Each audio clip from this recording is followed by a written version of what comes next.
right? A person may try to, let us say, organize how many kids they want to have.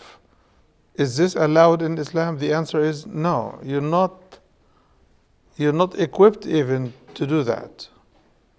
Otherwise, we will end up being like societies that have made abortion on demand acceptable law, and any woman gets pregnant, she can rethink her pregnancy and say, I don't want it, as if she purchased something from the store and she wants to just give it back. That is not allowed in Islam, okay? But if, for example, a woman has had a child through C-section, and another child C-section, a third child C-section, every time she goes through a surgery in the same area, it becomes more difficult and more risky. So you need to check with your doctor on this, if this is a reason medically to take contraceptives, okay? I got to hear from many sisters that no matter what they try, they become pregnant. No matter what they try, they become pregnant. I don't know how, but that's what some sisters say, that the issue is ultimately in the hands of Allah subhanahu wa ta'ala. And one day a sister came and asked me, and in fact, a couple of days ago, a sister called and she said, I have 2 kids and I'm already tired. Tired means I'm exhausted, not that she's sick. And she asked, can I abort the child I have? I said, if this is the reason, then just secure a couple of things for yourself first. She said, what do you mean? I said, before you abort that child that you are pregnant with, make sure that the 2 kids you have are going to live after you do this. And she said, how can I make sure that this doesn't happen? I said, because the reason you want to abort is you're saying 2 are enough. Right? She said, yes. I said, then make sure that they live, because the reason is you're saying 2 are enough, so don't bring the 3rd. So before you stop the 3rd, make sure these kids are going to live after you abort this one. Finally, she got the point that since I cannot secure their life, I cannot abort what I have, because I don't know, maybe something will happen. This will be the only kid I have. Then I said, also secure among the 3 that the 2 will be the most righteous and the 3rd is going to be wicked. He's not going to help you, but these are the ones who are going to stand with you when you get old. She said, that's in the unknown. How could I secure this? I said, because now the reason I'm asking you to secure what you don't secure and what you cannot secure is the fact that we are swimming in waters that we do not control. If you don't control, then try to be safe. If you can't control where you're swimming, try to be safe. So I don't know if this will answer any part of your question or concern, or it doesn't, but because abortion in the West has become so much a given that any woman can abort any child at any time. Definitely, Muslim scholars have set limits, and they said after 120 days of pregnancy, you cannot abort a child no matter what. Before that, the only reason Islam allows abortion is when the life of the mother is at risk. Then they say we can sacrifice a potential life, but we should not sacrifice knowingly a good adult grown-up living life. So if there is a risk on the mother's life, or that her condition can be worsened to the point of risk, for example, a woman who has a serious heart problem. And the doctor told her, your next pregnancy, this is not going to be possible. We cannot secure that you will outlive another delivery. Then she says, what are my options? Most doctors say, we will have to do a C-section. Then she can take a C-section, but she doesn't have to abort altogether, because this is a life that Allah subhanahu wa ta'ala has created. Why do they choose 120 days? Because this is when the spirit is blown into the fetus to turn it from a piece of meat into a living human being in progress. That's the reason for choosing 120 days. Okay? What about some women get pregnant from the rape? So even rape or even adultery doesn't allow abortion. And I have researched that topic in particular. I can tell you a story of a sister who was engaged with somebody who promised her to marry her. And they were, as the saying goes, they were in love. Okay? So one day she discovered that she is pregnant. And she became so depressed, and he refused to marry her. It's very usual. Huh? It is very usual, very common. Very common. Very common. He refused to marry her. So she called. That was like maybe 10, 13 years ago or something. And she called and she said, can I abort that baby? These are the circumstances. I am very tight. I am very depressed. I don't know what to do. This. So I calmed her. And I told her, listen, for one reason or another, Allah subhanahu wa ta'ala has given you that baby. Okay? There is no allowance in the fiqh books that I have to allow a woman to abort a child because of adultery. Lo and behold, several months after, I found I didn't know her, I didn't see her. That was a phone call. I never knew who she was. And I normally don't ask people, who are you? I don't. I take the question, give the answer, and that's it. So I found a lady coming, and she is carrying a baby, and she is dropping from the car in front here, in front of the masjid, and she's coming running, and she said, do you know where's Imam Shakir? I said, I am. And she said, I am so and so. I called you several months ago, and this is the baby that you saved his life.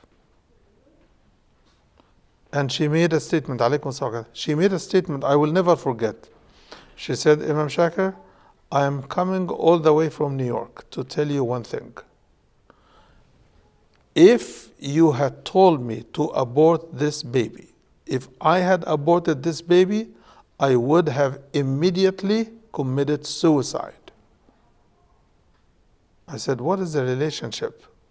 She said, because I was depressed, and when you spoke to me and you told me the ruling, I felt comfortable. If you had allowed the abortion, I would have killed myself right after. I wouldn't have just aborted the baby. Now, question is in every society, there are a lot of baby is born without father. Because there is a lot of violations of the rules of Allah subhanahu wa ta'ala. People are taking their commitment to their faith very lightly. And babies, for many people, are just a tool for something. If I want it, I love it, I will keep it and defend it with my life. If I'm not happy to have a baby, if I freak out because of the responsibility, I want to get rid of it before it goes on into maturation and birth. And people think that abortion is something. I'm talking about Muslims. I'm not talking about non-Muslims. Non-Muslims are known. Their position has been cleared in their churches, in their synagogues, in their own laws. They are doing what they think is okay for them. But I'm talking about Muslims.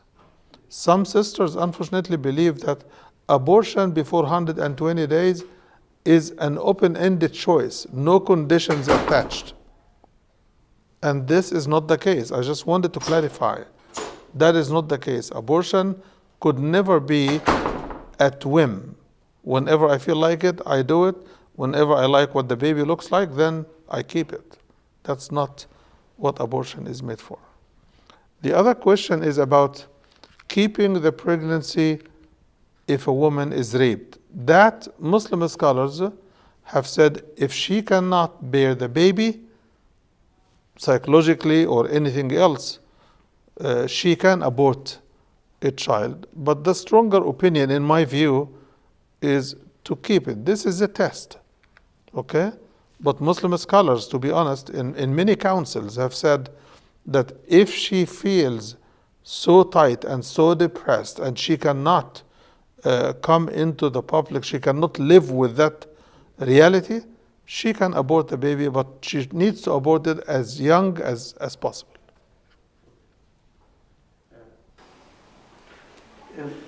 So if the baby is born and he doesn't have father, so the community people knows everybody. And now, what is his life going to be in future? How, if the baby is born? He has no father. No, the baby has a father. See, the baby has a father. We're not giving birth to Jesuses. Every baby is born to a father. I believe that they mean that the father is not recognized. He's not. The father is abandoning the child is a different statement, but the child has a father. But they are not married, and now the woman is single, and he give the birth to baby.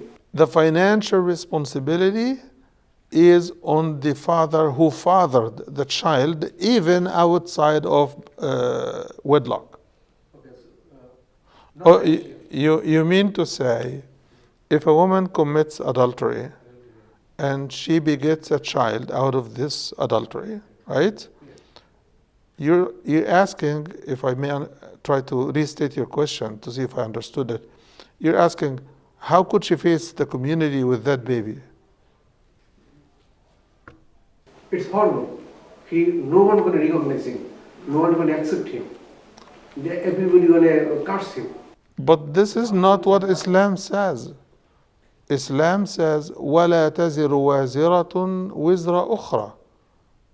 Islam says, no sinning soul will carry the sins of another soul. What is his mistake? He doesn't have any mistake. Then we must treat him for the child he is, and the man he is, and the believer he becomes, and the member of the society that he is. Why should we treat him less? But our society is totally opposite.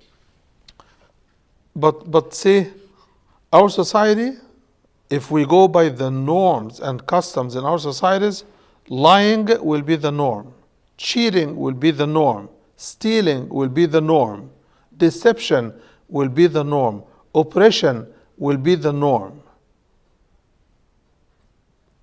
But we should not fight the wrong target. The baby doesn't have anything to do with how he came to this life. And if the baby is a girl, when she grew up, so no one going to marry her. Don't be so certain, because It happens in our society. no, I'm not saying it doesn't. It happens because of who we are, not because we are practicing our Islam. We need to go back to our deen. Our rules have to be respected. Our rules are the Quran and the Sunnah, right? We have to respect it. Okay. Do you have to pay zakah for the property that you bought to do business? to sell it in higher price after a few years in that intention? Yes. Yes.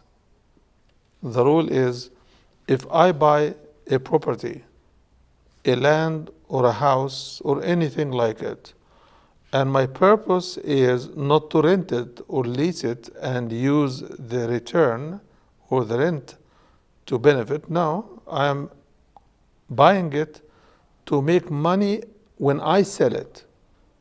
This is subject to zakah if the value of this property exceeds the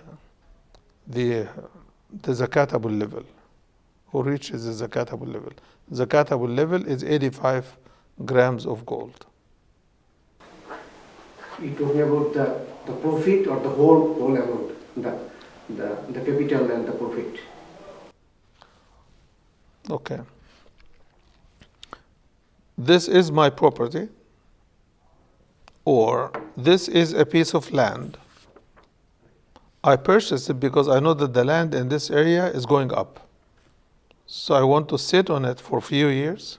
When the price goes enough high for me, I want to sell it. Why am I selling it then? Because I will make some money, right? The question is, should I pay zakah on the land or just on the profit? No, I pay zakah on the land every year until it is sold. The value of the land on that year, because that's the market price. Why then, when I buy this to build a house on it, to live in it, why don't I pay zakah? Because I am not then turning that piece of land itself into a commodity. It is not. But I am making money because I build a house, building, and I use portion of it. I use the other part. I just rent as for a business. The part that you rent, you don't pay zakah on the land that you rent or the house that you rent. You pay zakah on the income you make from the rent. Okay? Because you did not buy the house to sell it. You bought the house to benefit from the rent, to generate income, right? But if you purchase the land or the home and you do not, the purpose is to sell it when the prices go high, then you are holding this money like your neighbor who is holding cash in his bank. If the price goes down? It's a risk that you take. But you pay on this piece of land until you sell it or until you change your intention. Yeah. Is there any record when you paid the money, did you receive a paper that this land is going to be yours? Yes. Then it is your property. Nobody else could use it. Nobody else could buy it or sell it without your approval. The question is, why did you buy this piece of land? When we first bought it, we thought that we should have some home in back home. So that we can go there. you purchased it to establish a home, Yes. right? Yes. Then, Or maybe some earning, but that's not the main part. so the purpose is to make it your home. Yes. If you have another home that you are living in, this will be your second home. This is not going to be your first home, right? A second home is one of two things as a property. Either it is a property that I want to live in, I'm leaving this home where I live now, and that's where I want to go, then there is no zakah on it. But if it is going to be a home that I'm building, if it's going to be a home for sale, then it becomes like saved money. Then it becomes zakatable. So the whole thing depends on your intention and your plan. Okay? Is the following hadith authentic? If I allowed people to do sujood to someone, it would be for the wife to do sujood for her husband. If it is authentic, can you please explain the hadith? The hadith is authentic. Okay? And the hadith is talking itself, gave the reason. The hadith gave the reason. The hadith says, لو كنت آمرا أحدا أن يسجد لأحد لأمرت المرأة أن تسجد لزوجها لعظم حقه عليها, because of the greatness of his rights on her. The greatness of his rights on her. Because Islam requires the husband to fully take care of all the needs of his wife. She meets his needs as well. And the ayah I always inject in this is where Allah subhanahu wa ta'ala says in Surah Al-Baqarah, وَلَهُنَّ مِثْلُ الَّذِي عَلَيْهِنَّ بِالْمَعْرُوفِ, and to them are rights that are complementary and equivalent to what is on them. Which means, if it is on the husband to do something, the wife has a duty in contrast with the duty of the husband. So husbands and wives have duties and responsibilities towards each other. So the husband has rights that become the duties of the woman, and the wife has rights, they become the duties of the man. Okay? So her rights are your responsibilities and duties. Your rights are her responsibilities and duties. Okay? Allah required the man to get out of his bed early in the morning and get out to fend for his family, to bring food, to fight with this life, to face trouble, difficulties, maybe sometimes abuse, and all of this to bring home the basic needs, at least for the wife and for the children. This is jihad. Likewise, the woman also has a jihad, but it is a jihad of taking care of the basics. As she takes care of her own needs, she takes care of some of the needs of the husband. So she is washing his clothing, but that could be done parallel to washing her own. She is preparing him food that he purchased, right? She's cooking. She's cooking for herself and for him. She's cleaning the home. That's where she lives, and the husband also benefits from her cleaning. So you see, the difference is the husband works from scratch to bring things up. The whole family establishment is the husband's responsibility, financially, morally, educationally, and everything. Protection. Then the wife plays the role of the co-pilot. Co-pilot would help, but the responsibility still is on the captain of the ship. That's why the Prophet ﷺ says his rights on her are greater than her rights on him. And I'm saying this is a matter of trying to bring women to understand the greatness of the rights of the husband. Because in many cases, some sisters do not think that the husband has any rights at all. So the hadith is a way of saying that husbands have rights on their wives right after Allah has rights over his servant. Okay? Let me explain this because I don't want to leave it hanging. Before the wife is married, where does she live? In her family's home. Who's taking care of her fully? Her father, right? Then when she moves to her husband, does she just go by herself? No, she brings all the responsibilities that the father used to take care of, and she lands all of this on the shoulder of the husband. Right? So parents have rights on children that are next to none but Allah and the Messenger sallallahu alaihi wasallam. Next to parents comes the husband. But as a mother, she has more rights on her children than the father. Because Allah subhanahu wa ta'ala has given each side some qualities and skills and abilities that are consistent with his or her responsibility. So the father can be a guide, a teacher, a disciplinarian, and so on and so forth. Women could be the same. But women bring to the relationship with their children a lot of love that the fathers cannot. Women are the only creatures that can take care of their own babies, at least for the first 5 years. So for 5 years, the child is fully dependent on whom? On his mom.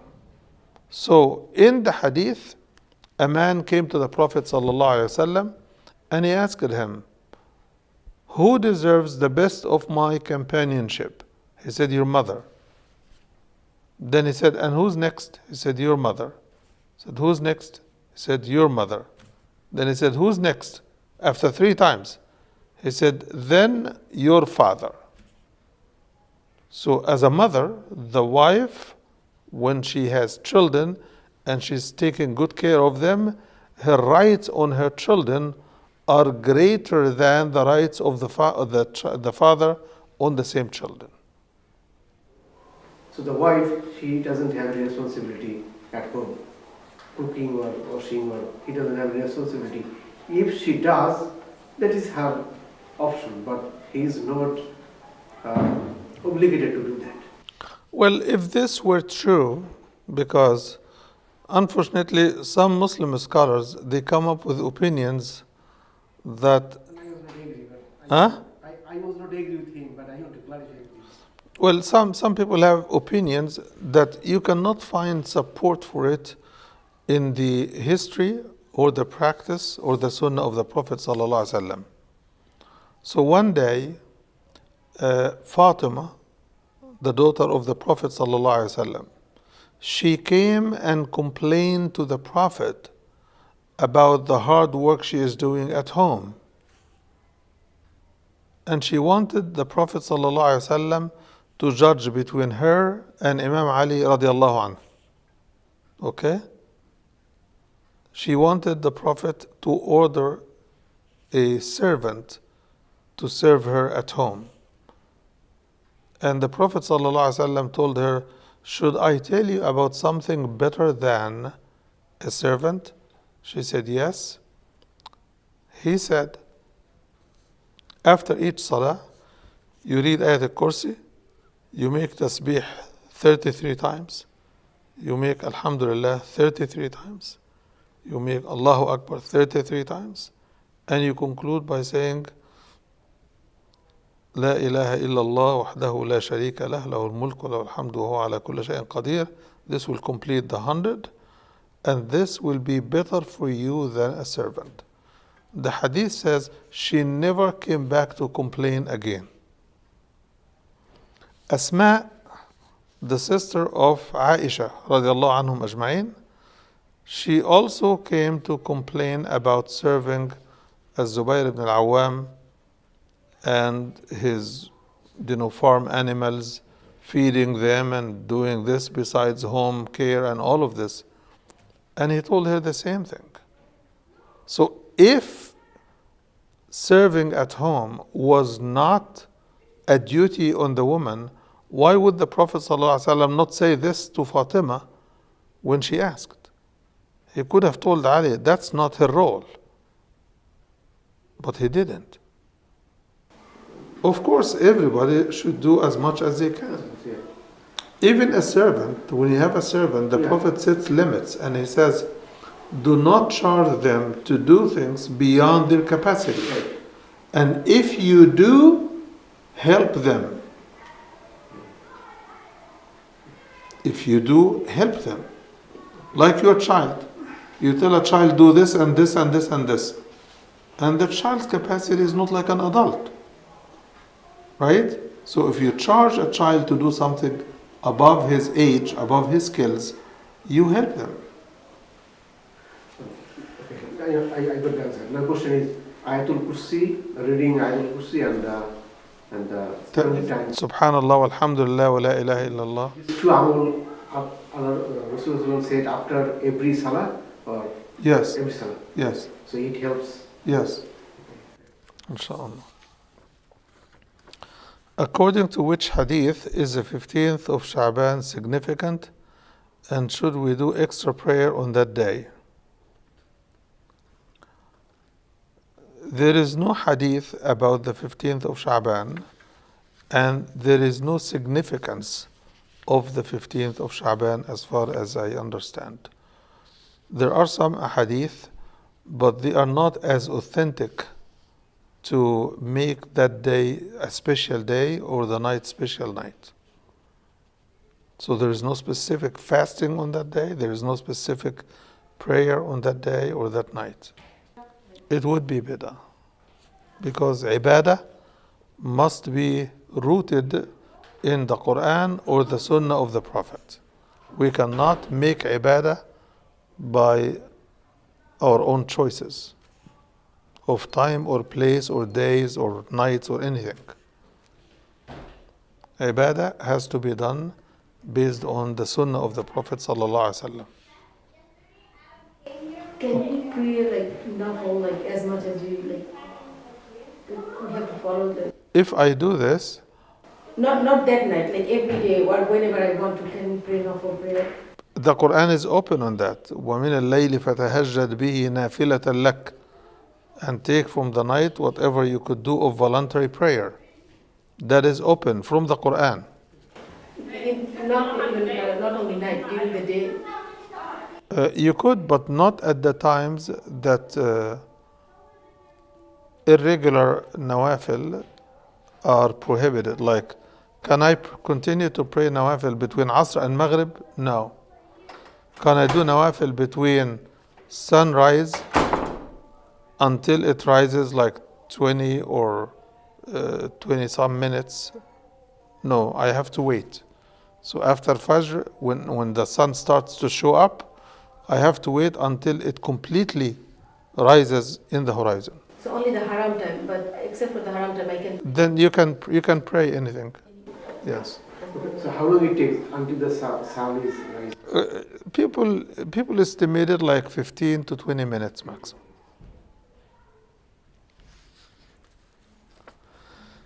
Is there any hadith regarding reading some specific surah every day except for Surah Al-Mulk? Well, Surah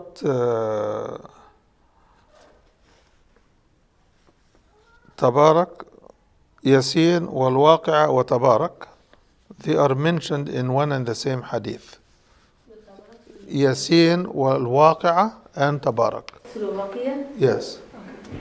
Is that true that this, if you like they said that Surah Waqiyah read Surah Waqiyah to risk for the risk, like it will increase? They have a lot of benefits. We are not going to count on Allah how much blessing He has. So just read it and ask Allah subhanahu wa ta'ala to give you from His bounties. No, what about Surah Sizdah? Surah Al-Sajdah, the Prophet used to read it in the Fajr on Friday. Al-Sajdah, Surah Qaf, these are the two surahs that he would read during Fajr. Only on Friday. Fajr prayer, yes. I have a question. So in my office, I share a room with another woman, and she has pictures and stuffed animals and all those things in the room. And can I pray in there, in the same room? If that stuff is not in your direction of prayer, you can. Like if she has, for example, the statue of Mary or the cross of Isa on her desk, and when you face the Qibla, her desk is in your face, right? Then you cannot use her desk as your Qibla. since we have done, can I ask you one more? Yes. When you ask Allah something and you are not getting it for like 20, 25 years, like you still should keep asking for it, like keep requesting?